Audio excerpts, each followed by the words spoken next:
One number gets released every quarter that can move markets, influence recession concerns, and shape policy decisions that affect your job, your mortgage, and your portfolio. That number is GDP, and if you want to understand the economy, this is one of the best places to start. So what is GDP? GDP stands for Gross Domestic Product. It measures the total market value of all final goods and services produced within a country's borders during a specific time period, usually a quarter or a year. Let's unpack that. Final goods means we count products sold to the end user, not the intermediate parts used to make them. Within a country's borders means we count what is produced domestically, regardless of who owns the company. And market value means we measure output using the prices those goods and services sell for. Economists commonly measure GDP using the expenditure approach. The formula is GDP equals C plus I plus G plus net exports. C is consumption, which is household spending on goods and services. I is investment, which means businesses spending on equipment, structures, and inventory, plus residential housing. This is not buying stocks, it refers to real capital formation. G is government spending on goods and services at the federal, state, and local level. This does not include transfer payments like Social Security.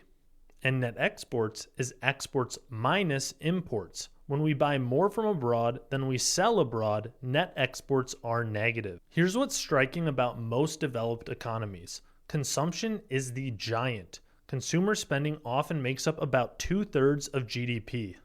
Government spending and business investment each typically account for roughly 15 to 20%, and net exports can be positive or negative depending on whether a country exports more than it imports.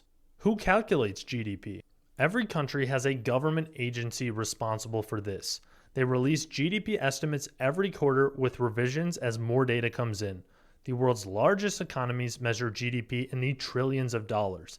That figure is what economists call nominal GDP. There's also real GDP, which adjusts for inflation. So why should you care? Because GDP growth is one of the most watched signals in economics. When GDP is rising, businesses are generally expanding and hiring. When real GDP falls for 2 consecutive quarters, that's a common rule of thumb for a recession. Central banks watch GDP closely as part of their interest rate decisions, and investors price stocks partly based on expectations for economic growth.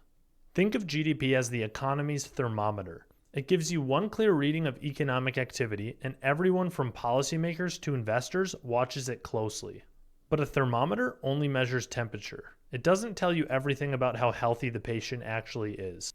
GDP tells you the size of the economy and whether it's growing, but it doesn't tell you how the gains are distributed or which costs are left outside of the measurement.